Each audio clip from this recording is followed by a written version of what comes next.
안녕하세요. 박정혁입니다. 어클래스 대표 박정혁입니다. 아까 그 1부에 이어서 2부를 또 할까 합니다.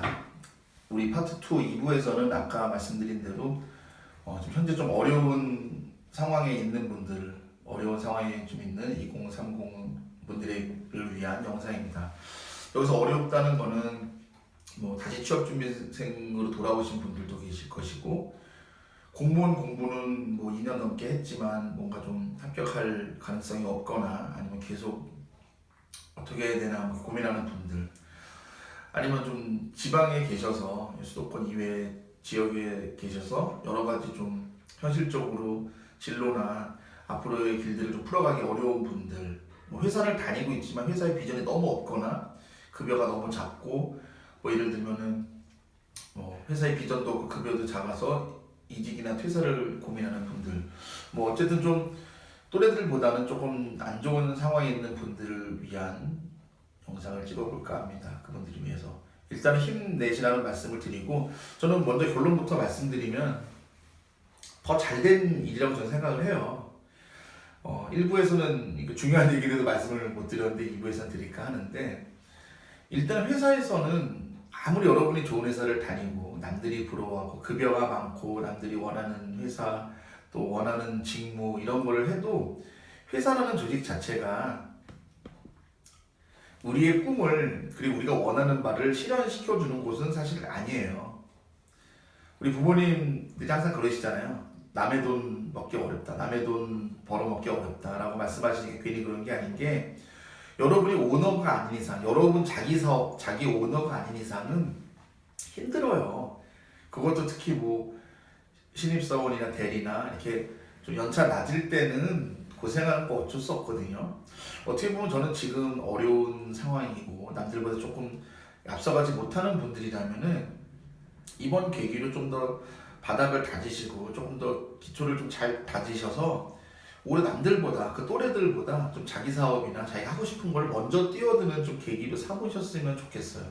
그러면 우리 인생을 여러분이 빠르면 10년, 늦어도 5년 이상은 흔히 말하는 명문대 나오고 좋은 회사 다니는 친구보다도 5년, 10년, 빠른 경우는 15년, 20년도 앞서갈 수 있을 것 같아요. 우리가 길게는. 그러니까 여러분 일단 힘을 내시라는 말씀을 드리고, 이 말은 절대로 무슨 희망 고문이나 그냥 정신승리가 아니에요. 진짜 여러분들에게 사실을 말씀드린 거고, 여러분이 오히려 더 좋은 기회에 있다고 생각하시는 것도 방법일 것 같습니다. 일단 제가 처음에 드리는 말씀은 뭐냐면, 좀 예민한 부분일 수도 있어요. 그런데 자꾸 이 핑계를 대셔서 그래요. 이건 좀 짚고 넘어가야 됩니다. 돈이 없다, 우리 집 형편이 어려워요, 이런 얘기를 많이 해요. 말끝마다 해요. 근데 일단 이 말을 하시면 안 돼요. 사회생활 하실 때는 이 말을 하시면 안 돼요. 사람들이 앞에서는 그러냐, 고생했다, 참 어렵지, 힘들지 라고 위로해주는 척 하지만, 우리 집 형편 어려워요, 돈 없어요 그러면 아무도 그 사람 반기지 않습니다. 아마 다음번에는 그 사람 안 만나고 싶어 할 거예요. 그런데 지금 많은 20대나 30대 초반, 중반 이런 친구들이 너무 서슴없이 얘기해요. 저 흑수저고 우리 집 형편 너무 어려워서 못하고 이런 얘기를 너무 쉽게 말해. 이거는 절대 자랑이 아니에요.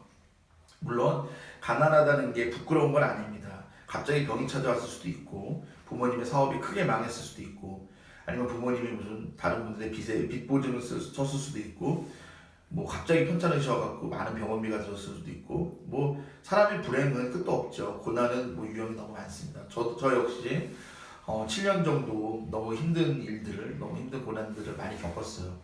그래서 이해가 많이 됩니다만은, 사실 그런 것들 때문에 여러분이 인생을 살아가는 길들, 그리고 앞으로 나아가는 길들을 멈춘다는 것은 어떻게 보면 그것도 여러분 스스로에게 또 그렇고, 또 종교가 있는 분들이라면 신에게도 잘못하는 거예요. 그리고 무엇보다 여러분을 사랑하시는 부모님께서 가장 마음 아파하실 것입니다. 그러면 요즘은 다 돈이고, 조그만 거 하려고 돈이 드는데 하다못해 집 앞에 나가도 교통비가 들고, 하나 하려고 하고 하다못해 누구 만나서 밥이라도 한 끼 먹으려면은 돈 2만원, 3만원이 그냥 나가는 시절인데, 그리고 물가도 많이 오르죠 지금요. 그런 상황인데 돈이 없는 나는 어떻게 해야 되나 여러 가지 고민이 많으실 것입니다. 근데 일단 뭐 돈 문제라는 거는 뭐 단기간에 확 풀어질 수는 없겠죠. 여러분 수입이나 여러분 수준이 레벨이 올라가지 않는 이상은. 그렇긴 하지만은 일단 제가 드리고 싶은 말씀은 핑계보다는 돈을 벌 수 있는 가능한 방법들을 많이 찾으셔야 되고요. 그리고 생각보다 가능한 방법이 많습니다.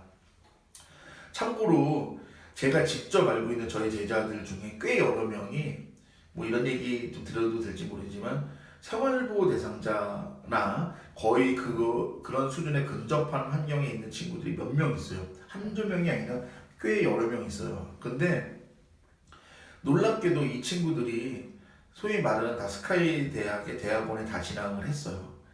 한 친구는 서울대 대학원을 졸업해서 현재 정부에서 만든 경제연구소에서 연구원으로 근무하고 있고요.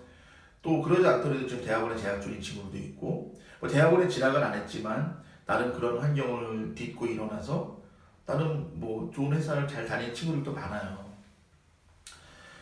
그들이 왜 그럴 수 있었냐면은 일단 장학금 같은 것도 너무 많고 학교들은, 그리고 장학재단도 많고, 그리고 심지어는 생활비나 자기가 잘 수 있는 이런 숙소나 집, 기숙사 형태로 이런 것들도 되게 많아요.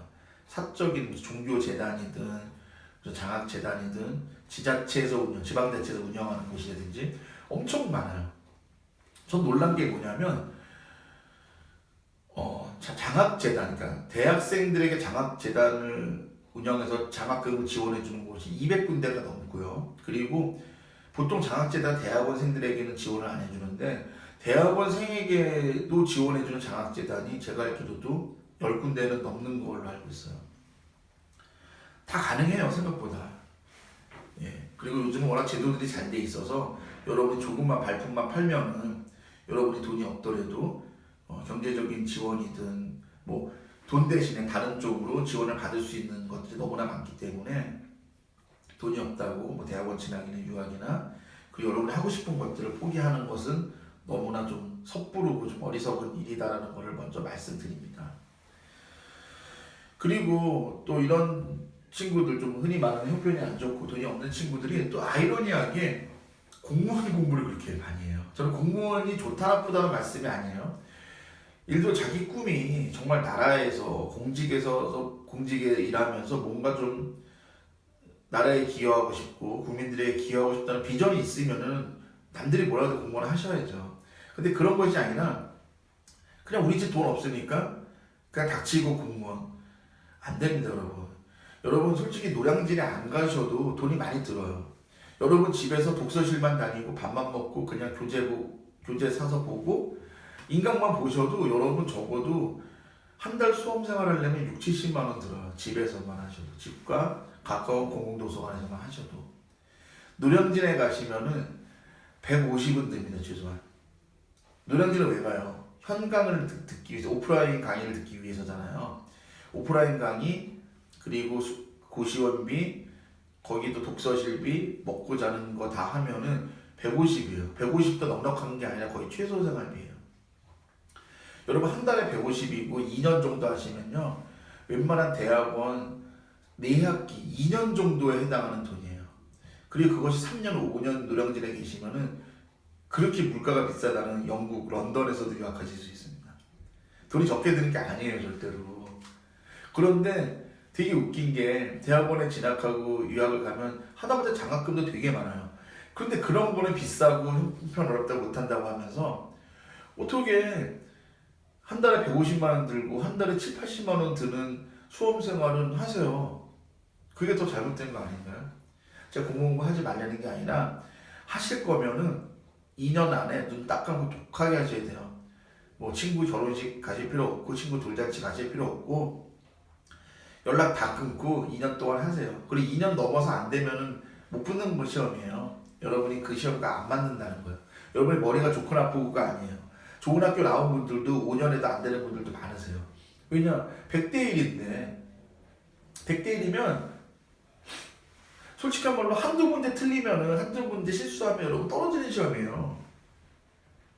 어떻게 그건 도박 아닌가요, 도박? 그런 거에 목숨을 걸어요. 아니면은 여러분이 공무원을 공부한다는 핑계로, 그리고 뭔가 하고 있다는 핑계로 그냥 그런 생활을 유지하고 싶어서 하는 분들도 계실 거예요. 근데 그거는 여러분이 부모님에게 부유하는 겁니다. 어쨌든 공무원 공부하는 것은 신중히 생각하시고 마지막 옵션이고 마지막 카드입니다. 그것도 2년 안에 끝내셔야 됩니다. 그리고 공무원 시험까지는 아니지만 또 이런 분들도 계세요. 아, 내가 졸업하고 뭐 졸업 유예도 하고 휴학도 오래 해서까지 준비를 했는데 안 돼. 그래서 무슨 그래 나이도 많으니까. 왜냐면 좀 나이가 우리 나이로 남자는 28, 여자는 25이 넘어가면 사실은 서류에서 통과가 안 돼요. 일반적으로. 근데 이걸 넘어갔어요. 이런 분들이 보통 많이 취하는 태도가 공기업을 본다든지 뭐 이런 거 아니면 뭐 자격증 시험 이런 거에 많이 도전하시던가 해요.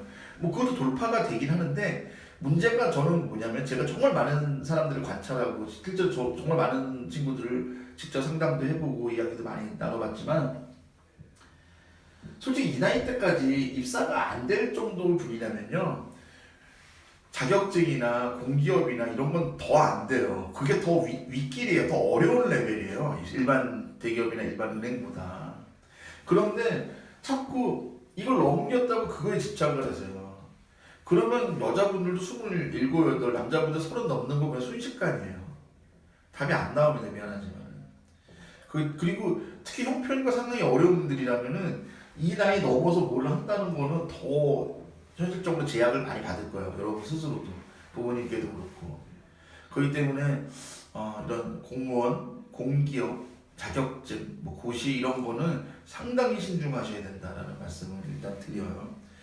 그러면은 다 좋다 이거야. 뭐 이것도 하지 말라 저것도 하지 말고 어떻게 하냐라고 하신다면 제가 드리고 싶은 말씀은 일단 할 수 있는 걸 먼저 하셔야 돼요.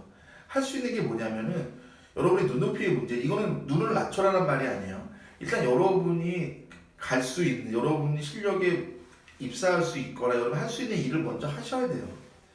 그리고 나서 조금 이게 주변을 둘러보면서 꿈을 찾으셔야 돼요.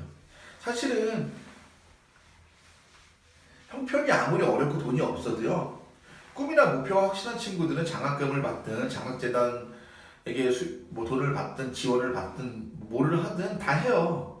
근데 여러분이 지금 그 정도 나이나 그 정도까지 왔음에도 안 됐다는 거는 사실 여러분의 능력 부족이라기보다는 목표가 없기 때문에 그래요.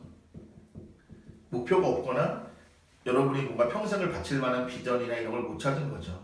꿈을 못 찾은 거죠. 근데 이거는 소위 그 세상에서 말하는 가슴 뛰는 삶 이런 거가 아니에요. 현실적인 여러분의 단기적인 목표가 없어서 그런 거예요. 그러면은 내가 꿈이 발견되고 움직여야 돼요. 내가 가슴 뛰는 삶을 살 때까지 평생 파랑새를 쫓아다니는 것처럼 계속 그래야 돼요? 아니잖아요. 그럼 뭐를 해야 되냐? 여러분이 일단 할 수 있는 일을 하면서 돈을 조금이라도 버셔야 돼요. 하다못해 여러분 교통비를 쓰고 밥을 먹고 누구 사람 만나고 다 돈이 들잖아요. 근데 그걸 손을 벌릴 수가 없잖아요. 그리고 아까 5천만 원 뭐 이런 얘기했지만 여러분이 1억이 아니어도 500만 원만 여러분이 갖고 있어도 할 수 있는 게 되게 많아요. 그렇기 때문에 일단은 할 수 있는 거부터 해보세요. 뭐 월급 작아도 좋아요. 그냥 어차피 거기서 끝까지 안 다닐 거기 때문에 그냥 다녀도 돼요. 큰 기대 안 하셔도 좋으니까 그렇게 하셔도 됩니다. 그리고 그러면서 여러분이 좋아하는 목표나 꿈이나 비전이나 이런 거를 찾아보시는 것도 방법이에요. 내가 사회생활 하다 보니까 생각보다 이런 게 돈이 돼. 생각보다 사회생활 해보니까 이런 거 아무도 안 하네. 돈이 되고 생각보다 짭짤한데. 그러면 그걸 알아보셔야죠. 이게 왜 안 하는 건가. 근데 그걸 잘 알아보셔야 돼요. 진짜 비전이 없고 전망이 없기 때문에 안 하는 경우도 있고요. 아니면 의외로 되게 좋은 건데 사람들이 몰라서 못하는 걸 수도 안 하고 있는 것도 있어요. 그런 것도 볼 수 있고 좀 세상을 바라보는 눈이 넓어지겠죠. 그런데 제가 왜 이 말씀을 드리냐, 자꾸 뭔가 이렇게 뭐 속도보다 방향이다 뭐 이런 책들도 있고 자꾸 그런 얘기들이 많아서 그런지 그냥 가만히 있어. 나는 가만히 있고 잠 못 자고 끙끙 고민하면서 뭔가 찾으려고 해요. 그건 답이 안 나와요. 그리고 그렇게 해서 결정했다고 한들 엉뚱한 걸 하게 돼요. 자기가 전혀 맞지 않는 걸 하게 돼요. 그렇기 때문에 지금 더더욱 뭔가 안 좋은 상황에 놓여 있다면은 더더욱 움직이시면서 하셔야 돼요. 그리고 아르바이트도 괜찮아요. 당장 제가 뭐 입사나 좀 작은 회사 가는 게 부담이 되고 싫다고 한다면은 뭐 작은 아르바이트도 좋습니다. 급여가 적어도 좋으니까 일단 할 수 있는 걸 하시고요. 그리고 이번 기회의 목표를 좀 정해보시는 것이 정말 중요합니다. 이거는 목표가 없기 때문에 그런 거예요. 머리가 나빠서가 아니에요. 스펙이 나빠서 많이 나오고. 그리고 아까 초반에 말씀드렸지만 오히려 이런 상황에 놓여 있는 거를 더 잘 됐다. 그래 내가 더 젊은 나이부터 내가 하고 싶은 일, 나만의 비즈니스, 내 사업을 한다라고 생각하면서 여러분이 이런 상황에 놓여 있다면 그걸 기억해야 돼요. 아 이게 내가 사장이라면, 내가 오너라면 어떻게 할까? 어떤 식으로 하면 더 잘 될 수 있을까? 계속 이런 상황을 머릿속에 그려가면서 계속 그런 생각을 하시고 정보를 찾아보고 사람을 만나시고 그러면 여러분이 생각보다 빠른 나이에 뭐 30이 되기 전에 뭐 30대 초반에 여러분이 이미 오너이고 사장이 될 수도 있어요. 작은 것. 뭐 1인 기업도 좋고 프리랜서도 좋고 어쨌든 여러분의 일을 할 수 있는 거죠. 그리고 아까 얘기대로 공통적이지만은 여러분이 뭔가 움직일 수 있는 실탄은 있어야 돼요. 최소 500만 원 정도는 있어야 돼요. 여러분이 물론 급여가 많은 직장이나 그런 일을 하는 건 아니기 때문에 5천만 원, 1억 원 힘들겠지만 일단 500만 원 정도라도 모으는 그런 노력과 그리고 그런 성취감이 있으면 여러분이 생각보다 많은 부분들을 해결할 수 있을 것이고요. 그리고 저는 여러분들한테도 권하고 싶은 게 아까 그 일부에서 얘기한 것처럼 막 독서, 글 쓰고 이것까지 어렵겠지만 일단은 좀 책을 읽어봤으면 좋겠어요. 예. 쉬운 책부터 좀 읽어보시고 좀 세상을 좀 넓게 바라봤으면 좋겠어요. 근데 꼭 이런 친구들이 마음만 급하다고 책을 안 읽어요. 그러면 안 되죠. 책도 좀 읽어보시고 그리고 아까도 일부에서도 말씀드렸지만은 지금 상황이 안 좋거나 지금 스펙이 좀 또래들보다 많이 부족하다면은 예를 들어 올릴 수 있는 상황이면은 뭐 하셔야 되겠죠. 토익 점수가 낮고 토익도 올리고 해야 되겠지만 여러분이 더 잘 아시잖아요. 여러분이 이거 해도 단기간에 올릴 수가 없으면은 저는 어학은 과감하게 제껴도 좋을 것 같아요. 생각보다 어학을 쓸 일이 별로 없잖아요. 특히 수도권 이외 지역에서 영어나 중국어 쓸 일 거의 없을 텐데 제가 볼 때는. 그리고 서울에서도 뭐 수도권에서도 자기가 흔히 말하는 좀 수준이 높은 일을 하지 않는 이상은 외국어 쓸 일이 없잖아요. 그러니까 저는 굳이 어학이나 이런 거에 너무 힘 안 뺐으면 좋겠습니다. 여러분이 어학만 내려놔도요 할 수 있는 거 되게 많아요. 그러면 어학 언제 배우냐? 여러분 돈 많이 벌고 나서 제대로 배워도 돼요. 여담이지만 연예인들이 영어 되게 잘하잖아요. 이병헌이나 뭐 비나 뭐 이런 분들. 솔직히 그런 분들이 뭐 공부 잘했던 사람들 아니잖아요. 그런데 그 사람들이 영어를 잘하냐면요 최고의 선생님들을 직접 1대1 과외를 해요. 그런 분들한테 3개월, 6개월 배우면요 직장인이 새벽반 10년 다닌 것보다 훨씬 잘해요. 무슨 얘기인지 알죠? 여러분이 어느 정도 돈 조금만 어느 정도만 버시면요 진짜 좋은 선생님 밑에서 한 3개월만 1대1로 배우면 끝나요. 적어도 회화하고 바이어들 만나서 얘기하고 이 정도는 충분히 해요. 물론 이제 더 고급 수준으로 무슨 유학을 하거나 이거는 좀 다른 문제겠지만 여러분이 원하는 수준의 어학은 금방 배워요. 중국어도 요즘 프리랜서로 이렇게 하시는 분들 많아요. 좋은 분들. 그리고 실제 중국 분들도 중국에 와 있으면서 한국어에 유창한 중국인 분들에게도 1대1로 받을 수 있는 기회가 되게 많아요. 그게 더 빠른 길이지 지금 여러분이 어설프게 어학에 덤비면은 답이 안 나옵니다. 그리고 이거는 지금 또 특히 이제 수도권 이외에 사는 분들에게 좀 더 해당이 될 것 같고 물론 수도권에 있는 분들도 경청해 주시면 되게 좋은 정보인데요. 그래 다 좋아요. 근데 지금 당장 현실적으로 할 수 있는 게 하나도 없어요. 스펙도 너무 나쁘고 나이도 지금 좀 너무 많이 됐고 뭐 속된 말로 좀 너무 방황을 오래 해서 지금 내가 할 수 있는 게 없어요. 그럼 무엇이 좋을까? 특히 지역, 수도권 아닌 지역에서 뭐가 좋을까라고 본다면 제가 7년 동안 정말 전국 다 가봤는데요. 확실히 수도권과 비수도권은 달라요.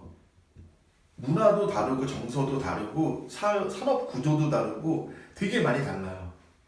근데 이거는 어느 쪽이 옳다 그르다가 아니에요. 제가 드린 말씀. 수도권은 현실적으로 조금 이렇게 소프트한 거 있죠. 컨텐츠라든지 그리고 여러분이 좋아하는 기획이나 마케팅 이런 쪽이나 흔히 말하는 좀 말랑말랑한 쪽이 더 잘 돼 있고 IT, 스타트업 이런 쪽을 하시려면은 여러분이 아무리 땅끝마을에 사시더라도 서울에 오셔야 돼요. 이건 방법이 없어요. 솔직한 말씀으로. 그런데 현실적으로 여러분이 여기를 떠날 수 없어요. 여러분 고향을. 그런 분들은 어떻게 하면 좋을까요? 아니면은 그럴 필요성을 못 느끼는 분도 계시고, 아니면 가고 싶은데 그럴 수 있는 여건이 안 되는 분도 계시고, 여러 이유가 있을 거예요. 그럼 내가 여기에 있어야 한다면 뭐를 해야 더 경쟁력이 있을까요? 솔직히 말씀드릴게요. 저는 무조건 지방에 사시는 분들이 무조건 수도권에 올라온다고 될 일은 아니라고 봐요. 전 실제로 이야기 나눠보면 절반 이상은 올라오지 말라고 그래요. 경쟁력이 없기 때문에. 경쟁력이 있으면 힘드셔도 그 남들이 말려도 올라오셔야 돼요. 이건 방법이 없어요. 하지만 경쟁력이 없다면 올라오는 거는 저는 비추합니다. 추천드리지 않아요. 그러면 여기서 있는 분들은 뭐래야 되냐? 지역은 의외로 상당히 어떻게 보면은 잘만 여러분이 조금만 알아보시고 조금만 여러분이 제대로만 하시면은 의외로 땅 짚고 헤엄칠 수 있어요. 정말 쉽게 갈 수도 있어요. 쉽고 확실하게 갈 수 있어요. 왜냐? 아직까지 지방은 연고주의예요. 그 지역 출신 아니면은 할 수 없는 일들이 정말 7, 80% 이상은 되는 것 같아요. 어느 지역에 가도. 근데 이거는 되게 재밌는 게 뭐냐면 조그만 시골을 말하는 게 아니에요. 우리가 잘 알고 있는 대전이나 광주, 대구, 부산 같은 곳 이런 데만 해도 사실 그 지역 연고 없으면 사업하기가 되게 어려워요. 할 수 없는 일들 되게 많아요. 그리고 여기뿐만 아니라 소도시들 있죠. 청주라든지 전주, 익산, 군산, 또 김해, 창원, 마산, 진주 이런 목포 이런 데들은 더하죠. 진짜 지역 연구 없이 할 수 없는 일들 너무나 많고. 일단 여러분 지역에 남아 계신다면은 지역 연구가 있어야만 할 수 있는 일들을 많이 찾아보세요. 그리고 혹시 본인의 부모님이 하시는 가게 같은 거 물려받는 것도 정말 좋아요. 보통 부모님들은 본인들이 고생을 많이 하셔갖고 가업 승계하는 것을 꺼리는 부모님들도 많으세요. 왜냐면 그 정도까지 읽으시려면 많이 힘드셨을 거 아니에요. 그래서 많이 꺼리는데 사실 제일 좋은 거는 부모님의 가업을 이어받는 게 최고예요, 사실은요. 근데 정작 부모님들도 좀 싫어하시고 본인 스스로도 그런 거에 대한 생각이 별로 없다 보니까 이 생각을 못해요.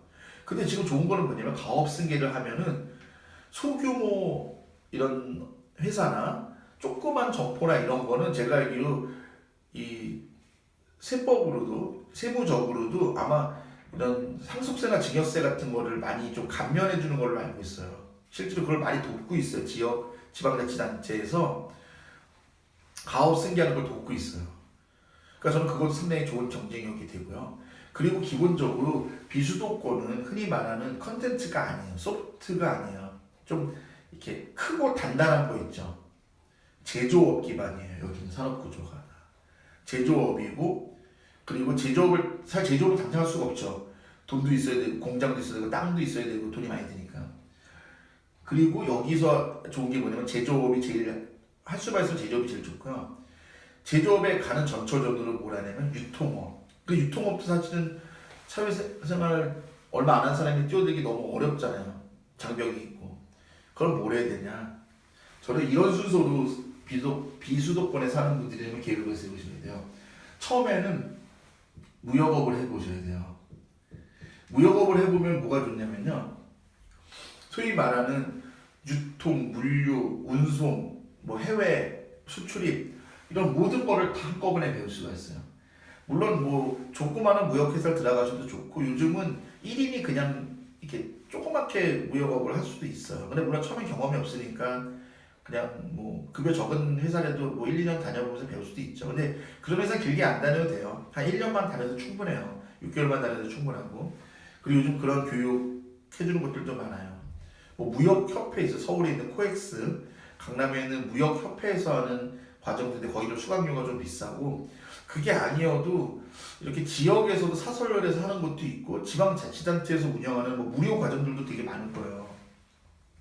아니면은 돈이 있더라도 뭐 학생이라면 학교 지원해 주거나 해서 지원을 받을 수 있는 그런 과정들이 많아서 작게라도 무역업 쪽에 일을 해보시면은 뭘 알게 되면 유통업을 알게 돼요. 그리고 유통업을 알게 되면 물류나 이런 걸 알게 되고요. 유통업을 하다 보면은 제조업자 할 수가 있어요. 그러면 다 좋아요. 이거 하는 게 좋다. 돈은? 그런데요. 비수도권의 진짜 메리트는 뭐냐면은 정말 많은 지원금이 있어요. 솔직한 얘기로 수도권에서는 지원금 받으려면 터져요. 머리 깨져요. 못 받아요. 민간에서는 못 받아요. 안 줘요. 하면서 얼마나 많은데요. 그리고 이미 돈 되는 거는 다 흔히 말하는 이제 업자들 있죠. 진짜 업자 돈 엄청 많은 분들, 뭐 100억, 뭐 1000억 이렇게 있는 분들이 진짜 사업의 고수, 장사의 고수 이런 분들이 이미 다 1000억대, 뭐 수백억대 부자들이 너무 많으셔갖고 흔히 말하는 돈 없는 젊은 사람들이 경쟁이 안 돼요. 근데 벌써 이 비수도권 지역으로만 와도요. 여러분이 조금만 잘하셔도 공장 부지나 제조업을 할 수 있는 그런 뭐 대출이 나온다든지 융자가 나온 뭐 그런 지원금이 나온다든지 엄청나게 많이 나와요.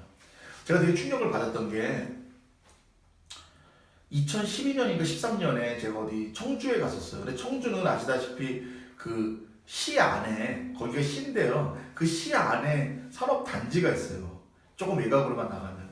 그런데 거기에 있는 사장님인데 저보다 한 서너 살 많은 분이었어요. 근데 그분이 뭐 시골 출신이신지 되게 무슨 얼굴이 시커멓고 키도 조그맣고 그래서 전원일기에 나오는 그 일용이 같이 생겼어요. 되게 전혀 이렇게 무슨 사장님같이 잘생긴 분인데 이 양반이 BMW 7을 타고 오더라고요. 깜짝 놀랐어요. 그래서 같이 얘기를 그 차에 타고 막 얘기를 나눴는데 알고 보니까 이분이 그 충북대를 나오시고 그 거기서 석사 박사까지 하면서 산학벤처라고 그러죠. 학교 내에서 조그맣게 방 하나 얻어주면 거기서 이렇게 산학벤처식으로 했는데 그게 잘 된 거예요. 그래갖고 산업단지나 지자체에서 너무 지원을 많이 해줘갖고 공장도 짓게 되고 지금은 직원이 몇 명이더라? 그때 뭐 20명인가 30명인가 그랬어요. 그러니까 말이 그래서 20명, 30명 월급 줄 정도면 되게 큰 회사잖아요. 그런 사장님이 된 거예요. 근데 그게 벌써 지금으로부터 5년, 6년 전인데 그리고 그때 저보다 3살 많았으면 그분 지금 나이 40대 중반밖에 안 되고 그 당시에는 40대 초반? 30대 후반 이 정도밖에 안 됐다고요. 근데 이게 서울이나 수도권에서 가능할까? 불가능해요. 일단은 젊은 사람이 와서 여쭤버리면 집에 가라 그리고요. 그리고 아무리 사업계에서 쓰고 뭐 전문가들 컨설팅 받아도 절대 지원금 못 받아요. 근데 지자체나 이 지역에 있는 분들은 그런 사람이 없어요, 별로. 뭔가 시도하고 이렇게 뭔가 트라이 하는 사람이 없어요. 그 지원금이 남아요, 항상.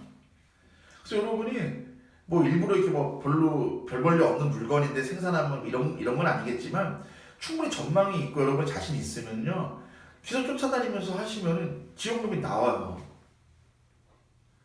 근데 물론 첫방부터 제조업을 못하죠, 당연히. 근데 무역업, 유통업으로 다져가면서 제조업까지 뛰어들면은 여러분이 다 길이 열려요. 그렇게 해서 여러분이 그런 산업단지에 조그마한 공장이라도 하나 짓고 직원 뭐 5명이든 10명이든 두고 해서 어느 정도 자리를 잡으면요. 여러분이 솔직한 얘기로 아무리 서울대를 나오고 외국 명문대를 나온 친구들보다 최소 10배에서 많으면 100배 이상 여러분이 돈도 더 많이 벌고 젊은 나이에 성공을 해요. 근데 그런 거를 시도하는 사람이 없어요. 모르니까. 전 놀랬던 게 뭐냐면 지역에 갔는데 그 지역에 있는 회사를 몰라요. 정작 그 친구들이. 나는 거기서 나고 자란 사람인데도 그 동네에 있는 회사를 모른다니까요. 그리고 그런 것도 방법이에요. 이런 거가 하기 싫다 그러면은 그 지역에 있는 산업단지 중에서 좀 규모가 있는 회사를 한번 찾아가 보세요. 생각보다 찾아가면 만나줘요. 왜냐면은 거기가 흔히 말하는 고학력자들이 없어요. 구조적으로. 물론 거기도 고학력자가 필요하긴 해요. 많진 않지만. 왜냐면은 뭔가 이렇게 기획을 해야 되고 수출입 업무를 해야 되고 뭐 이런 사람은 필요해요.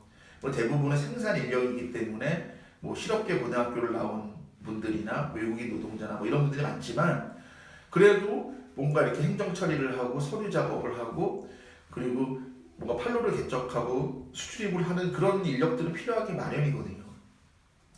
그런데 그런 인력들이 사실 잘 안 구해져요. 그런 회사들. 왜냐면 편견이 있으니까. 무슨 지역의 동네에 있는 조그만 공장에 취업하고 무슨 조그만 회사에서 무슨 회사 다닌다 그러면은 인식이 그냥 선입견이 있으니까. 근데 이쪽은 필요하거든요. 그런데 한번 리스트 만드셔갖고 10군데 정도만 찾아가 보세요. 아마 여러분들이 그 지역에서 나고 자라고 그 지역에 있는 대학, 뭐 좋은 학 국립대 아니어도 그 정도만 나오셔도 아마 거기 있는 사장님들 한번 우리 회사 나오라고 하면 하지 집에 가라고 안 할 거예요. 그래서 그분 밑에서 배우세요 한번. 그리고 그분 밑에서 한번 충성을 다해서 한번 1년만 해보세요. 그럼 그분이 기특해서라도 여러분 다 도와줘요. 왜냐면은 제가 사업하는 분들 많이 만나봤지만 정말 그런 얘기를 제가 청주뿐만 아니라 전주에 가든 어디에 가든 뭐 대구에 가든 전주에 가든 뭐 어디를 가도 똑같이 말씀하세요. 지금 제가 얘기한 대로. 내가 여러분 나이면은 그런 회사 찾아가서 나 좀 키워주세요. 뭐든 시켜주세요. 라고 하면서 저는 그분한테 직접 사장님하고 직접 쇼를 보겠다고. 그럼 입사가 문제가 아니라 여러분이 거기 위탁해서 사업 이렇게 사장님도 될 수 있고 그래요. 왜냐면 사업하는 사람들은 그 수준에 머물질 않아요. 절대로. 지금 그 공장을 갖고 있는 사장님은 5년 10년이 지나면 공장을 2개, 3개, 4개, 10개도 지을 거예요. 아니면 또 다른 사업도 벌릴 거예요. 그러면 이 사업을 누구한테 맡겨요? 믿을 만한 여러분한테 맡기잖아요.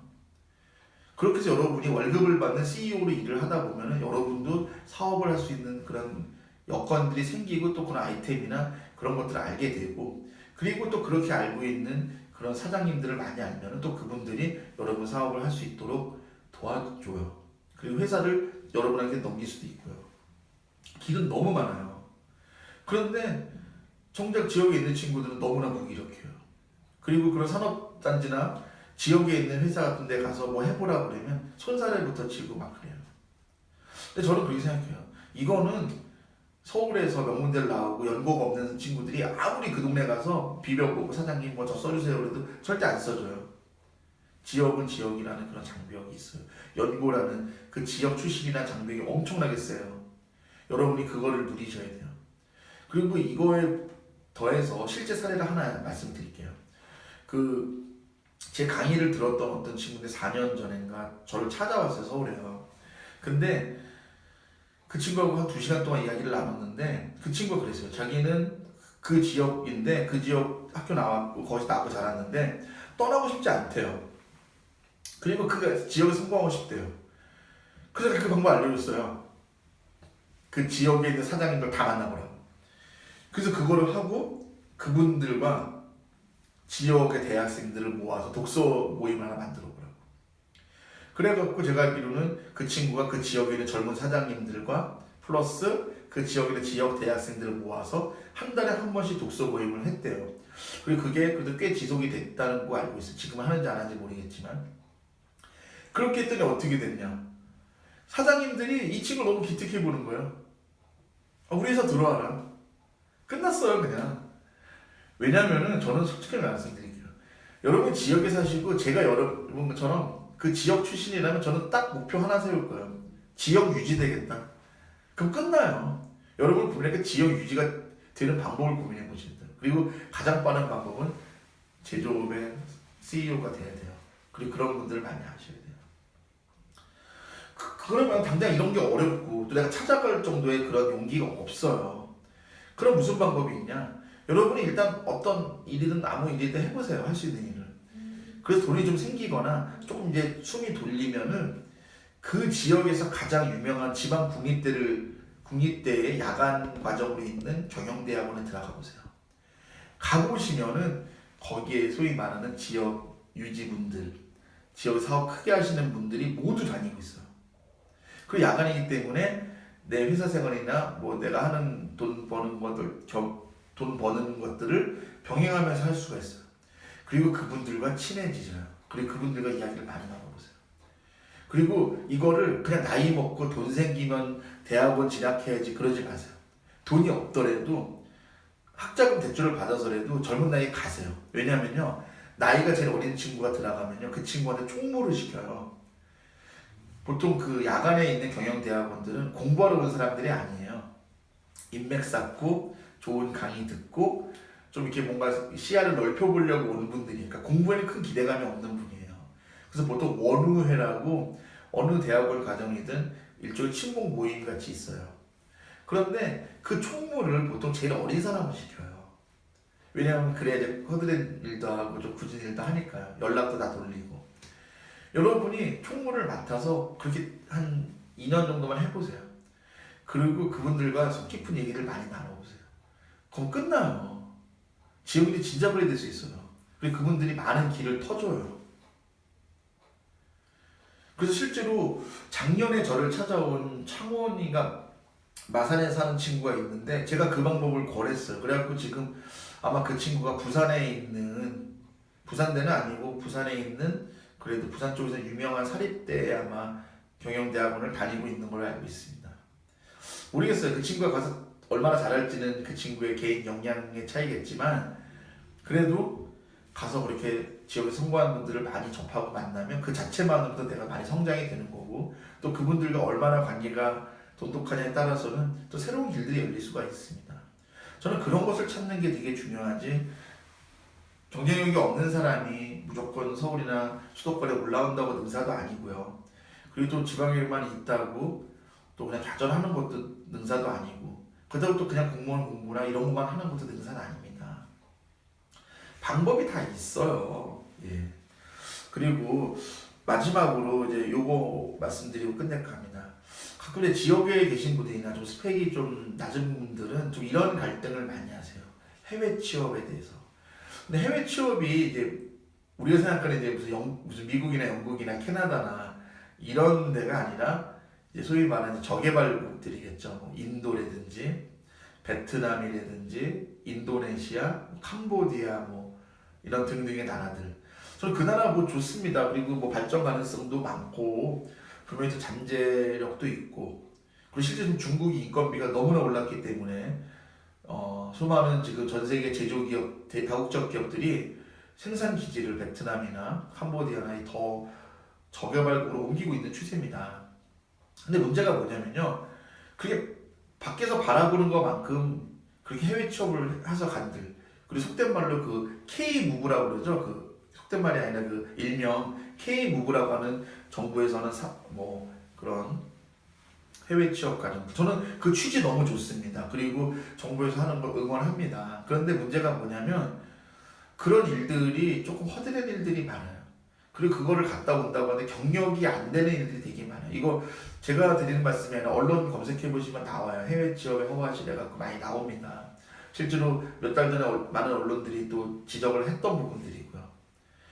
그러니까 정부도 잘해보려고 했겠죠. 저는 그걸 뭐라 그러는 게 아니에요. 그런데 그런 거에 너무 홀려 있어요. 그냥 지금 한국을 떠난다 자체 답답하고, 난 여기서는 스펙도 나쁘고 좀 뭐 별로 좋은 일도 없고 그러니까 바꿔보자. 저는 그거 나쁘지 않고 좋은데 그거를 한 1년 정도 그냥 좀 뭐라 그럴까요, 좀 리프레시 차원에서 좀 바람 쐰다는 차원에서 갔다 오시는 거는 좋은데 그거에 너무 목을 매시면 안 될 것 같아요. 저 개인적으로. 일단은 이제 가면은 뭐죠? 거기에 있는 한국 기업이나 한국 법인들의 그 현실이 되게 열악해요. 왜냐면 현실이 열악하기 때문에 직원들이 그쪽으로 파견을 잘 안 오려고 그래요. 그러다 보니까 해외 인턴 형식으로, 해외 취업이나 형식으로 인턴들, 경력이 없는 스펙 안 좋은 친구들을 많이 해외 취업을 시켜요. 근데 문제가 뭐냐면은 허드렛 일을 해요. 이 친구들이 경력도 없고 소위 말하는 실무 경험이 없기 때문에 할 수 있는 일이 되게 제한적이에요. 그런데 또 그 인력 수급이 어려우니까 이 친구가 한 번 오면 잡으려고 해요. 그러다 보면 3년, 4년, 5년 휙 지나가요. 근데 미안한 얘기지만 그렇게 시간을 많이 보내고 나면은 한국에서 취업이 안 돼요. 그렇다고 거기 현지 지역 전문가? 어림도 없어요. 그런 소리 들으려면 여러분이 적어도 40대 초반까지는 있어야 돼요. 10년, 15년을 있어야 돼요. 그 열악한 곳에서. 그럼 현실적으로 어렵겠죠. 결혼도 하셔야 되고 그런데. 그리고 그쪽에서 뭔가 사업을 해야 되는데, 사실 여러분들 착각하는 게 뭐냐면 잘 되는 업들은 다 이미 주인이 있어요. 그리고 또 이렇게 공산국가나 베트남도 사실 아직까지는 사회주의 국가죠. 그리고 인도같이 뭐라 그럴까요? 그 관료들이나 이런 정부의 부정부패나 정부의 이런 그 뭐라 그러죠? 그런 영어로 레드테이프라고 그래요. 일종의 그 절차가 많고 뭔가 이렇게 로비를 하지 않으면 안 되는 것을 레드테이프라고 하는데, 그러니까 빨간 테이프 이런 거죠. 카세트 테이프 할 때, 무슨 비디오 테이프 할 때 TAPE, 레드 빨간 테이프인데, 레드 테이프이 되게 이렇게 성행하고 있는 나라들, 이런 데서 사실은 사업을 제대로 할 수가 없죠. 실제 중국만 해도 중국에서 개인이 사업 성공한 분들은 꽤 많으세요. 근데 그거를 돈을 못 갖고 나와요. 거기 공안이든 지역에 있는 사람들이든 어떤 명목과 구실을 갖다 붙여서라도 돈을 못 들고 나가게 해요. 그런 일들 비일비재한 데서 인생을 걸 수가 없잖아요.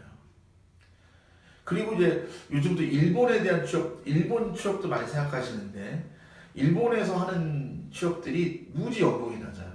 일본은 기본적으로 초봉이 20만 불 수준이에요. 대학을 나와도요. 명문대를 나와도 한 달에 25만 엔, 20만 엔 수준이에요. 우리로 환산하면 월급 200에서 250밖에 안 돼요. 동경대를 나와도. 원래 걔네 임금 사이즈가 되게 작아요. 그렇다고 10년 뭐 이게 다녀도 급여가 우리나라처럼 뭐 1억 이렇게 안 돼요.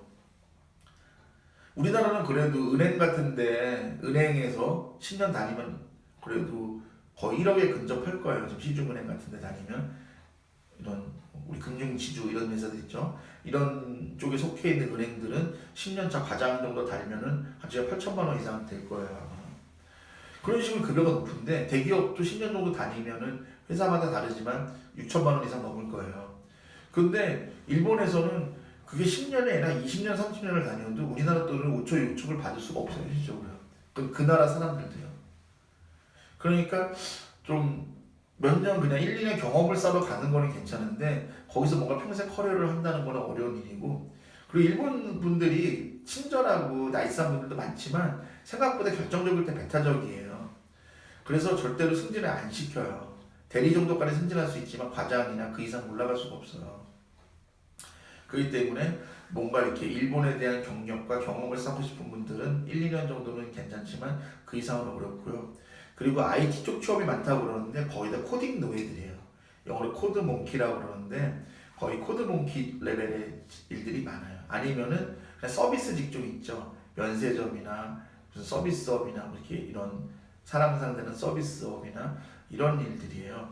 그렇기 때문에 저는 해외 취업을 한다기보다는 그런 해외 일본 같은 경우는 한 1, 2년 정도 계시면서 돈도 벌면서 좀 일본이나 좀 특이한 아이템이나 좀 이렇게 흔히 말하는 비즈니스 거리들을 좀 찾아보는 그런 차원에서 갔다 오셔야지, 거기서 뭔가 승부를 보신다는 건 조금 위험하다고 판단합니다. 그리고 호주나 뉴질랜드를 말씀하는 분도 있는데 지금 달라요. 여러분들보다 한 10년 정도 위에 있는 선배들, 지금으로 말하면 30대 후반, 40대 초중반 사람들은 호주로 워킹홀리데이나 이런 거 하다가 눌러 앉은 분들 많으시잖아요. 지금 호주나 뉴질랜드가 비자가 바뀌었기 때문에 못 눌러 앉아요.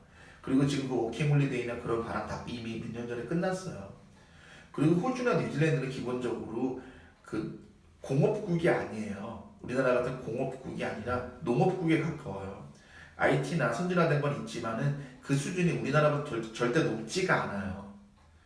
그러니까 그렇게 저는 호주나 뉴질랜드는 내가 특별히 농업이나 축산업이나 뭐 식품이나 이런 쪽에서 뭔가 비전이 있지 않다면은 굳이 저는 권해드리고 싶지가 않아요. 그리고 영어 배우러 호주 간다? 좀 그것도 아닌 것 같아요. 호주식 액센트나 이런 거가 좀 특이하고, 호주식의 영어가 좀 이렇게 좀 글로벌리 하지 않게 보는 분들도 많으신 것 같아요. 우리 영어를 배우시려면 우리나라에서 배우는 게 제일 좋고요. 외국을 나가시면은 뭐 이왕 나갈 거 미국이나 영국이나 캐나다 가시는 게 낫죠. 굳이 갈 거면은.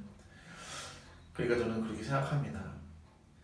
그래요. 지금 이 정도 뭐 한 30분 정도 이야기를 나눠드린 것 같은데, 뭐 정답은 없습니다. 하지만은 제일 중요한 거는 지금 할 수 있는 것들을 하는 것이 중요한 것 같아요. 할 수 있는 걸 하면서 움직이면서 내 꿈과 목표와 비전을 찾는 것이 엄청 중요하고 현명하고, 또 여러분이 오히려 인생을 더 빨리 풀어갈 수 있는 지름길이 될 것 같습니다. 다소 좀 2부에는 좀 두서없이 말씀을 드렸는데 여러분께서 좀 조금이라도 도움이 되셨으면 합니다. 그리고 또 좀 기회가 된다면은 또 이런 영상들 종종 찍어서 또 여러분들과 함께 소통하고 싶습니다.